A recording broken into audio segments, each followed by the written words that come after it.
The California Pro-Life Council, ladies and gentlemen, is unique. As the California affiliate of National Right to Life, we address the right to life as a civil right through the civil process. We work with individuals of all backgrounds who wish to restore the law of legal protection for the innocent. We are the only single-issue pro-life organization in the state that navigates the law to enact change. We are the only pro-life organization that monitors the voting records of your representatives and holds them accountable. We have the only pro-life political action committee in the state. We work in the legislature to address the government's sanctions and underwriting of the horrendous killing of the unborn that takes place in our state, as well as addressing other growing violations of the right to life, such as institutionalized euthanasia and infanticide.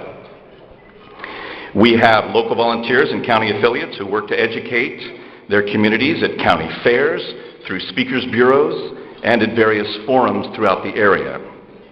Our educational arm equips individuals with the scientific and objective facts of life, and we are changing California's media culture, which we will be talking about later on this evening with Life Fest Film Festival in Hollywood. So again, we want to thank you for standing up with us in the California Pro-Life Council. Overall, I would say the primary objective tonight is that we are here because we are committed to restore the right to life as a civil right. Every single person in here is special. I want you to know that. I'm going to recognize a few people, and at the end of my list, I'm going to have you hold your applause until the end, but I would like to recognize certain individuals who are with us tonight. So again, hold your applause until the end, and then we'll have them stand. And then I'm going to introduce our director, Brian Johnston, and he will speak for a moment, and then he'll introduce our elected legislators and candidates. So again, hold your applause till the end. Appreciate that. Thank you so much for being here, Karen England from the Capital Resource Institute, Tim Lefevre, also Capital Resource Institute, Michael and Carolina Pearson, Bill Cardoza, Rob Smith, George Riley, James Jenkins, Dan Dellinger, some of our other dignitaries. Kevin Snyder is here from the Pacific Justice Institute. And also we have Orlene Kurla from the Eagle Forum of California, the state president. We have Monsignor Kavanaugh with us tonight from St. Rose Catholic Church. Lynette Sills is here, 40 Days of Life. Marie Leatherby from the Sacramento Life Center. Maury Lewis from Love Them Life Ministries. Bob Gill, the director of Alternative Pregnancy Center of Sacramento. Dr. Van Wong, also from Alternative Pregnancy Center of Sacramento. Can I have these individuals please stand? And let's give them a nice round of applause, please.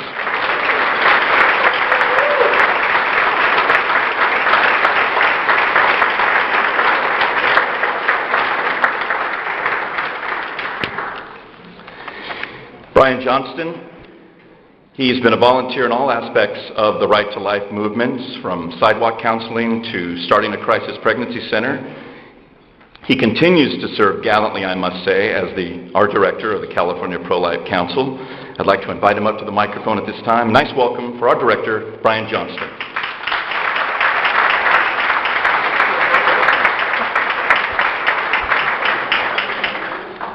Thank you very much, J.D. Thank you all for coming. I'm actually going to do some introductions too, and it's very important that we not forget the people who really help make things like this happen. Three important folks are Sarah Blehosh and Heather Keevers. Where's Heather Keevers? And Nick Sinclair, wherever Nick Sinclair is. Nick does all the technical stuff. There's many other folks we're going to hear from as well. But I do want to recognize some of our other officers. Lawrence Lair from Sonoma County. Lawrence is one of our vice presidents, either somewhere. Lawrence has also helped to underwrite today. And without my glasses, we're going to take longer than we need to.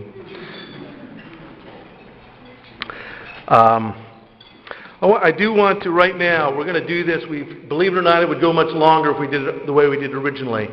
I'm going to introduce both candidates and legislators. I'm going to start with the legislators. If I miss anyone, please get my attention, because some folks do file in and haven't told us they are definitely coming. But I first want to recognize the elected legislators that are present with us right now. And Assemblymember Scott Wilk. Assemblymember Wilk. You're going to hear shortly from Assemblywoman Shannon Grove.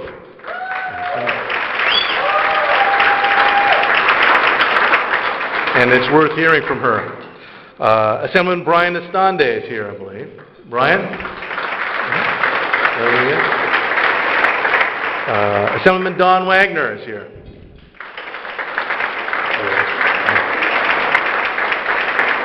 We also have some other elected folks. El Dorado County Supervisor Ray Nutting. Ray? Thank you. We have several candidates, and we are in a moment going to honor both the elected legislators as well as those who hope to be. But I want to mention the names of these folks and hold your applause until I go through this list. Candidates for Congress: Elizabeth Emkin, Igor Berman, Judson Henry, Richard Barb, Steve Kuo, and Steve Coangelo. And did I miss any other candidates? Okay, thank you, candidates, for being willing to run. Now, I'm going to do this very quickly. I'm going to let you, after I have my comments, we're going to honor each of these groups of people, because they're doing something our founders talked about. They're setting aside their lives to do something. Their lives and their fortunes and their sacred honor is what our founders talked about. I did miss Rob McCoy. Rob McCoy is running for assembly. Okay, it can happen. Let me know. Let me know if you're out there. But these people are doing something extraordinary. They're actually working to accomplish our goal. We have a diverse... Yes, Sarah, quickly. Peter Foy. Oh, yes, Peter Foy. Thank you so much, Peter. Running for State Senate. A lot of good people here. Okay. Our movement is a diverse movement. I'm honored to be part of this movement. But I want to remind you that we're a movement that has a specific direction. We have a specific goal and a specific destination. And that destination is to restore the right to life, to the law. The law is what protected unborn children before 1973. And in 1973, yes, it legalized the killing of babies, which is a terrible thing. More to the point, it removed the right to life from your laws. And the implications have been great. We see already 4 states have enacted euthanasia laws. It's not talked about on NBC, PBS, and CBS. It's just dismissed, or it's seen as one more choice. Euthanasia is being actively practiced in the United States of America on vulnerable patients that can be talked into it. And it's been documented patients that, in fact, are not terminal have been killed in Oregon and Washington. Euthanasia is being practiced because the right to life was suspended. There's greater concerns as well. The issue of human experimentation is now quite legal and promoted and paid for in this state. So the loss of the right to life is a serious loss, and it has grave implications for our culture. We're a non-sectarian organization, as J.D. mentioned. We have folks, in fact, a long time ago, we actually had the Atheists for Life involved with us. We'll welcome anybody who's willing to speak up for innocent human life. We'll work with you if you're willing to work with us to restore protection for innocent life. Actually, I haven't seen the guy from Atheists for Life for a while. I think he died. But nevertheless, we'll work with them. I do want to point out something, though, about the right to life and how important it is. Because this is an age-old desire. This concept of a right to life is age-old throughout humanity. It has to do with the relationship between man and government. And Christ was asked a question about that relationship. And this is often referred to as a taxation question that Jesus was answering. It's not. Jesus was asked, What's our relationship with the government? He said, bring me a denarius. Whose image is on the denarius? It's Caesar's. Give to Caesar that which is Caesar's. Give to God that which is God's. He raises a second question. I know that there was a group of youth here. I was going to ask them specifically. But he is actually making a statement. He is saying, Caesar, the government, has stamped that coin. But where has God made his stamp? Does anybody know? I know that Monsignor Kavanaugh knows. He came from Monsignor Kavanaugh gave up teaching a catechism class to come here. And so the question is, where has God put his stamp? Anyone? On human lives. We are made in God's image and likeness. That is the foundational premise from Genesis. Jesus said, give to God the things that are God's. The government has not given you your life. The government does not give life. Whatever the government gives you, the government can take away. That principle that Christ elucidated, that the government does not give life, but you have life. Our founders put that into their founding principles. We hold these truths to be self-evident, that all are created equal, endowed by their Creator with certain inalienable rights. And the very first, the very fundamental, is the right to be alive. The government did not give that to you.